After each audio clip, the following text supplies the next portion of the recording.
knight in the service of Her Illustrious Highness knows no rest. In fact, I'd feared I would return too late to fulfill my duty.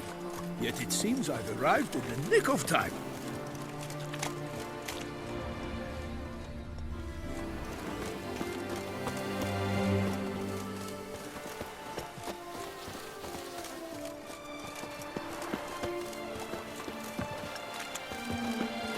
Once you have finished examining the corpse, be sure to report to Anarietta. Anarietta? Her Grace, the Duchess. I forget myself at times. We address each other by our first names in private. Never in Pomred's presence, however. He finds such familiarity offensive. Long live A watering hole for traders, smugglers, boatmen. But you will find no better crayfish chowder in all Toussaint. What? With no lads brave enough? Take good care of yourself. Bravery's not enough against the beast. It needs darker powers. That could witch.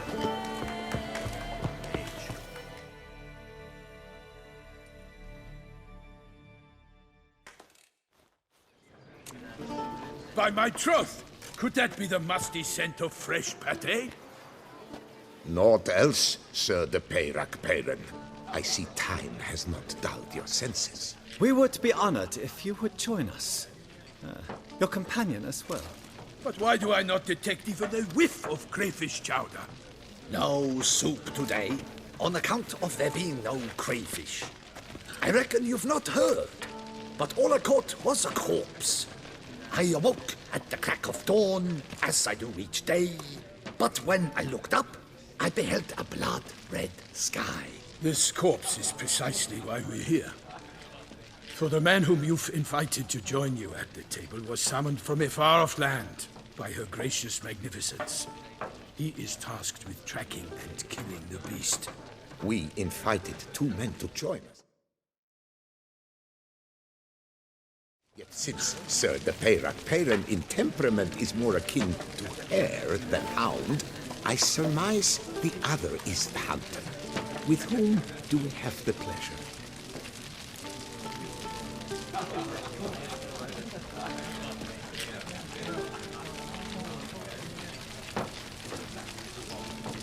Name's Geralt. A humble introduction. You've clearly not tarried long with Sir de Peyrac Peyran. Spare us the petty insults. Geralt is a master of the witchery trade. He has questions concerning the beast's last victim. I was the one to find the corpse. The sun had just risen when I awoke, sat straight up in my bed, looked out the window, and beheld a sky red as blood. Ask Geralt, please, or we shall be here till winter.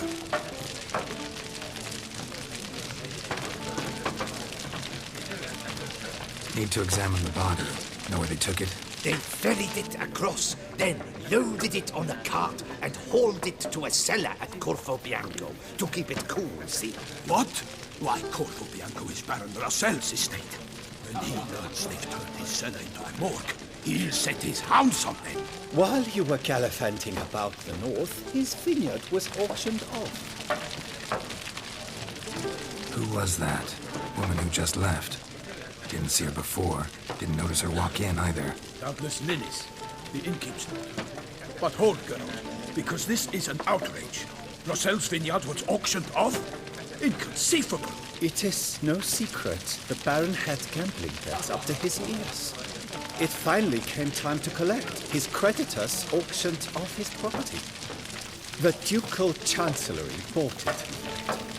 Rossel now bunks with his brother in Vicar Farm. I told Rossel he'd get his comeuppance. How long can one draw on past heroics?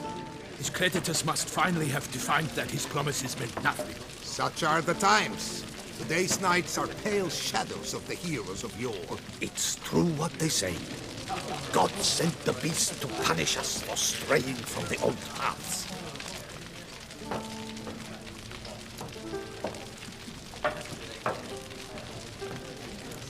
So folk think the beast's divine punishment. Knights have turned their backs on the old customs. Where they were defenders of the duchy, they're now defenders of their own tushes. Why, you insolent... Let him talk. The Duchess trades in titles, grants honors to ill-doers. We've strayed from the path of virtue, lost the gods' favor, so the gods sent retribution. Don't listen to that nonsense, Geralt. It's rehashed street preacher Codsworth. Yes, the rebel rousers have been sprouting up like weeds lately, each offering the same bill of goods.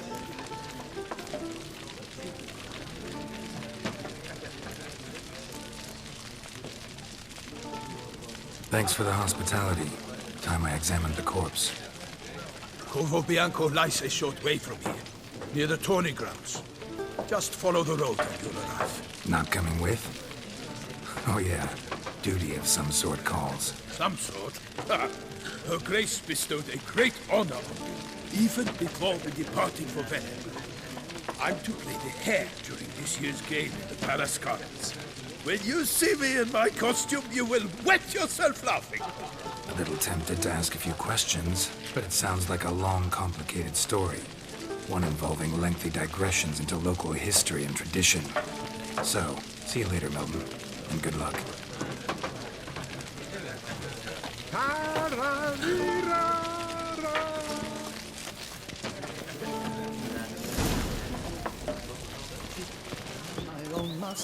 Oh!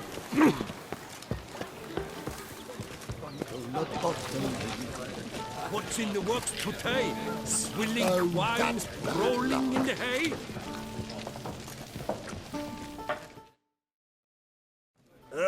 Normally, I'd encourage you to try our famed fisherman's chowder.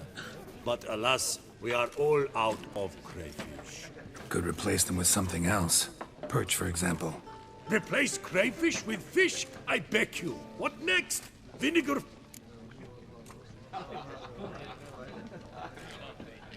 Show me what you got in stock.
Thanks. So long. What's in the works today? Swilling wine, rolling in the hay? Greetings! Oh, that's bad luck.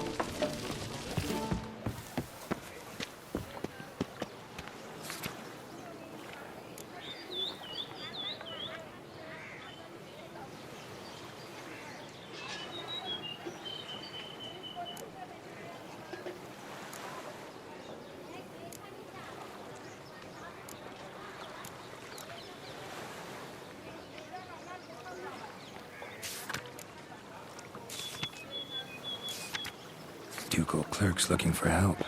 Could be good coin to be made.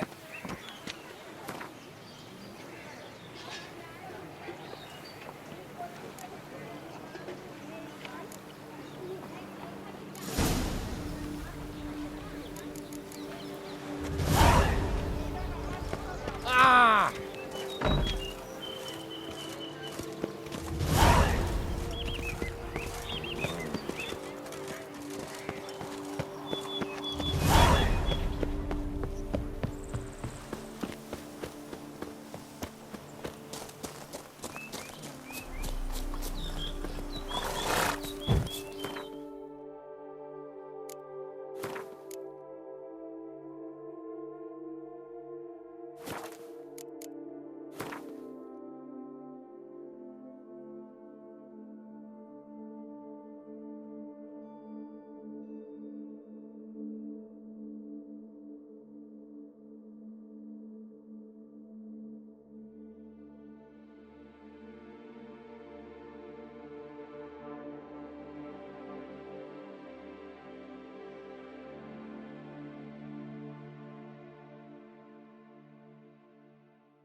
Sounds of a fight. Have to hurry.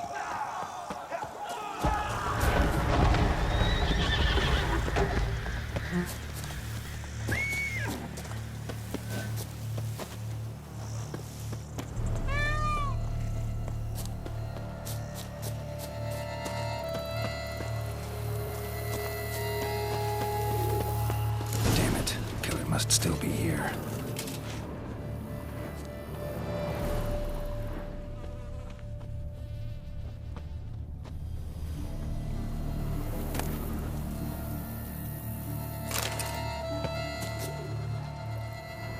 Throat torn open by man-like jaws. Man-like, except for long fangs. Busted ribs, blood from the ears. Took a solid hit. Massacred by a vampire. Not an Ekimara, though, or a Fletter. Bruxa, gotta be. In the cellar, gotta be.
Blood and moon dust.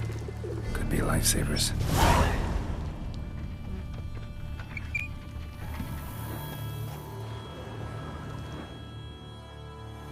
Attacker had no trouble knocking over the cart. Revermuck carried the body in this cart. Claw wounds from 5 separate claws. Spread of a small human hand.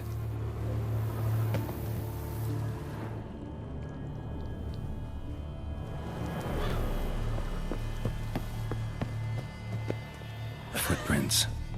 Small bare feet lead deeper into the cellar.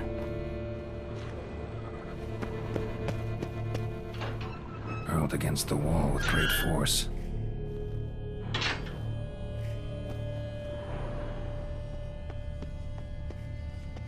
Took a lot of strength to batter this down. Took a lot of strength to batter this down. Used this to batter down the grate.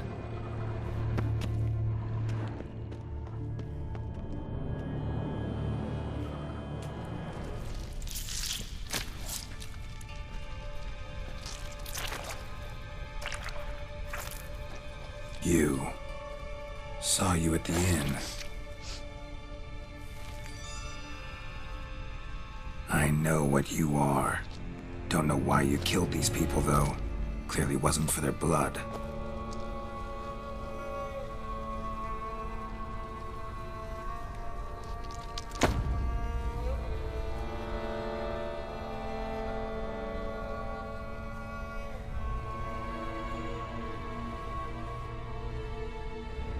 We don't have to fight.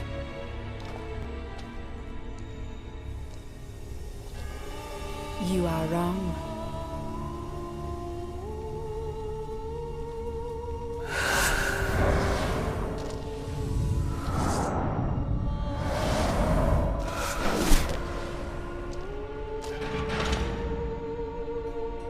I cannot let you leave.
get to the body. What was she doing at the table, though?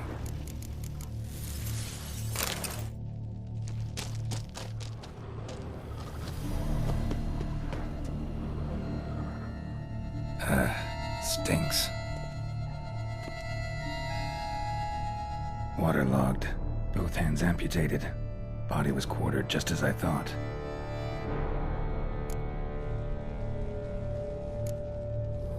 Third hand. A spare? Except it's clearly not the victim's. Guardsmen must have not noticed it as they picked everything up. How's this possible? Still warm. Blood still flowing? Several monster species can regenerate. Never heard of that happening to their severed limbs, though. Or of their limbs seeming completely alive after so much time. Examine the tissue more closely later. Might learn something.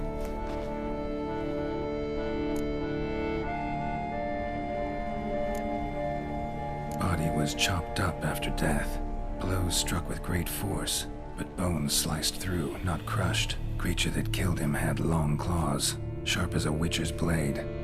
First sank its claws into the victim's heart. No Bruxa did this. Laid in water for some time. Head swollen, and something took a few bites out of it. Something in the throat. A pouch, bulging with coins. Nilfgaardian florins, from several different provinces. If the murderer did this, means we're dealing with a sentient thinking beast.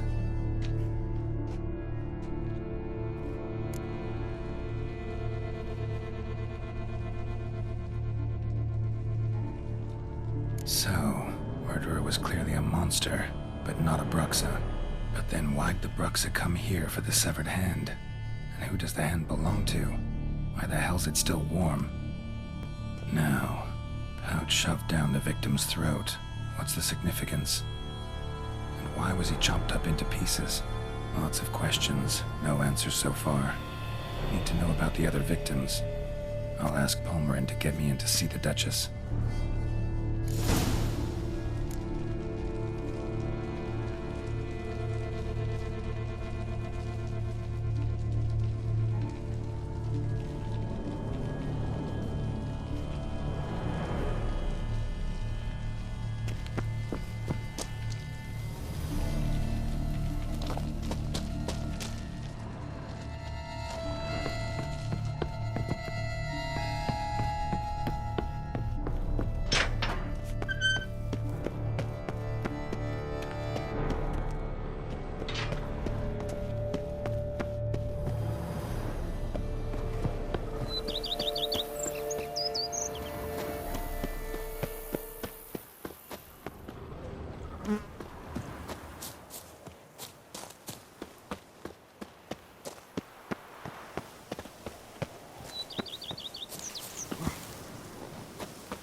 The Duchess summoned him.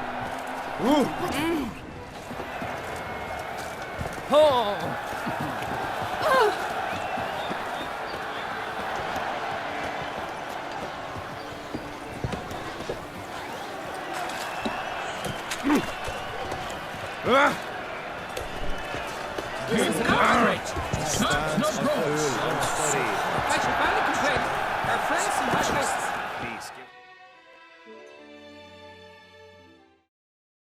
Need to speak to the Duchess, urgently. All right, you scamps. Story's done. Go find your parents. But the Palmerin, what about the story of Rittik and the dragon?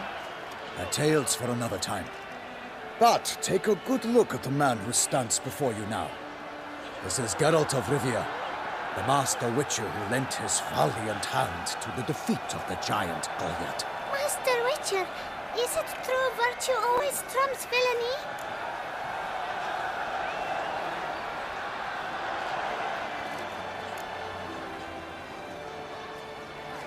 Much as we might not like it, virtue's got nothing to do with it.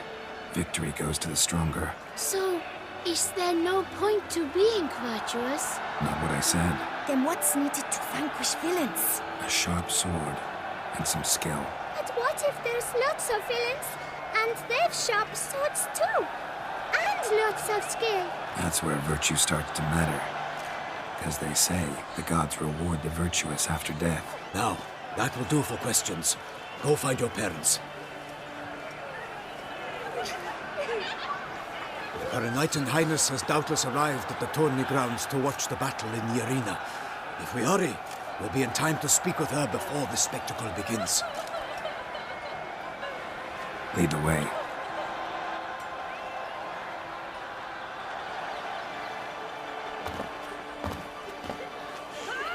Who's fighting? Nilfgaardian gladiators? Close, but not quite. As you will soon see. Someone's gonna fight a Shelmar with only some bells on its tail to confuse it, slow it down?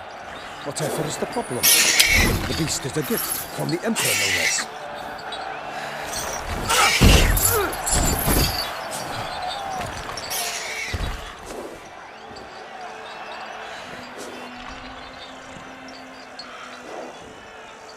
This is dangerous.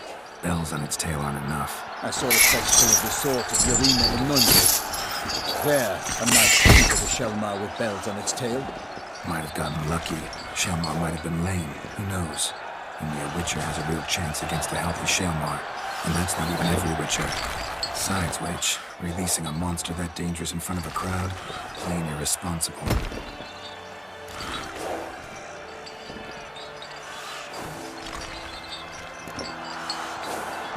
Who's going to fight the beast? Guillaume, the young man you met. Yeah. Mentioned he'd promised his heart's captor a monster trophy. Great love demands great sacrifices.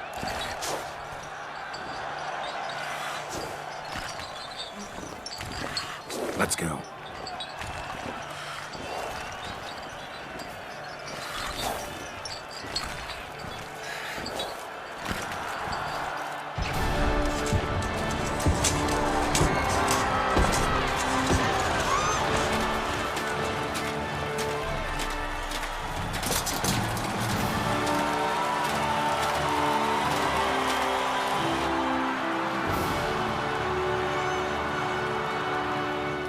I dedicate my imminent victory to fair Lady Vivienne.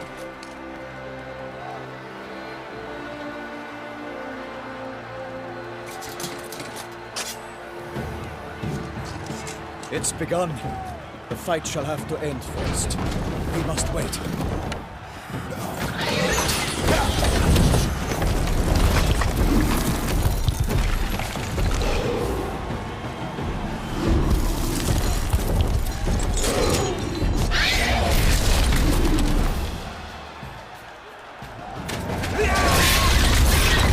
Got a bad feeling about this.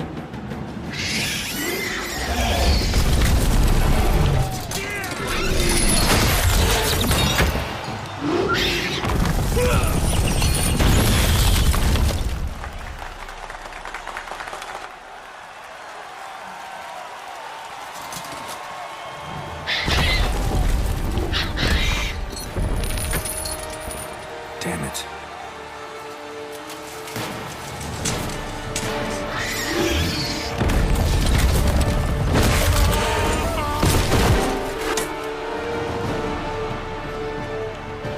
We have to help him.